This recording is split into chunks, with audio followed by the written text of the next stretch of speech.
பகுஜன் சமாஜ் கட்சி தலைவர் ஆம்ஸ்ட்ராங் கொலை வழக்கில் தேடப்பட்டு வரும் பிரபல ரவுடியான சம்பவம் செந்திலின் கூட்டாளியான மொட்டை கிருஷ்ணன் வெளிநாடு தப்பி சென்றுள்ளார். இந்த நிலையில் மொட்டை கிருஷ்ணனுடன் தொலைபேசியில் பேசியதாக இயக்குநர் நெல்சன் திலீப்குமாரின் மனைவி மோனிஷாவிடம் போலீசார் விசாரணை நடத்திய பரபரப்பு தகவல் தற்போது வெளியாகி வருகிறது.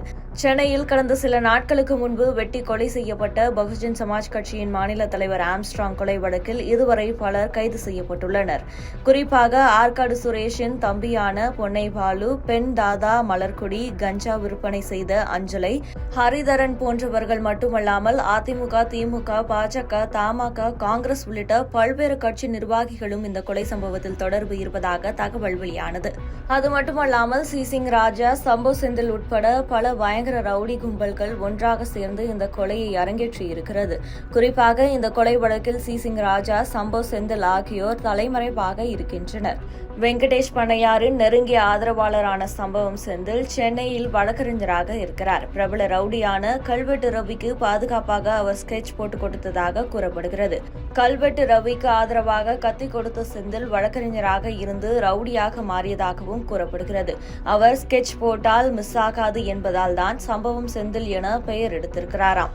பின்னாட்களில் அது சம்பவ செந்தில் என மாறியுள்ளது. இந்த நிலையில் சம்பவம் செந்திலின் கூட்டாளியாக மொட்டை கிருஷ்ணன் இருக்கிறார். இவர் வழக்கறிஞராக பணியாற்றி வருகிறார். கட்ட பஞ்சாயத்து உள்ளிட்ட ரவுடி தொழிலிலும் ஈடுபட்டதாக கூறப்படுகிறது. இந்த நிலையில் அவர் குடும்பத்துடன் தாய்லாந்துக்கு தப்பி சென்றதாக கூறப்படுகிறது. ரவுடி மொட்டை கிருஷ்ணனுடன் தொடர்பில் இருந்ததாக இயக்குநர் நெல்சன் திலீப்குமாரின் மனைவியான மோனிஷாவிடம் காவல்துறையினர் விசாரணை நடத்தியதாக கூறப்படுகிறது. இந்த விசாரணை என்பது தற்போது நடத்தப்படவில்லை. கடந்த சில நாட்களுக்கு முன்பு இந்த விசாரணை நடைபெற்றிருக்கிறது. ஆனால் தகவல் தற்போதுதான் வெளியாகியுள்ளது. மொட்டை கிருஷ்ணனுடன் தொடர்ந்து பலமுறை மோனிஷா தொலைபேசியில் பேசியிருக்கிறார். இதையடுத்து அதனை கண்டறிந்த போலீசார் அவரை நேரில் வரவழைத்து எதற்காக பேசினீர்கள், எத்தனை முறை பேசியிருக்கிறீர்கள், என்ன விவகாரம் குறித்து பேசப்பட்டது என கேள்விகளை அடுக்கடுக்காக எழுப்பியிருக்கின்றனர். அது மட்டுமல்லாமல் அவர் பேசியதற்கான ஆதாரங்களை காட்டி பல்வேறு கேள்விகளை எழுப்பியதாக கூறப்படுகிறது.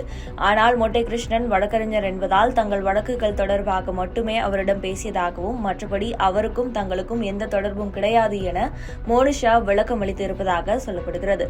மேலும் மோனிஷா மொட்டை கிருஷ்ணன் குறித்து சொன்ன தகவல்களை வைத்து நெல்சனிடமும் போலீசார் விசாரணை நடத்த திட்டமிட்டிருப்பதாக கூறப்படுகிறது.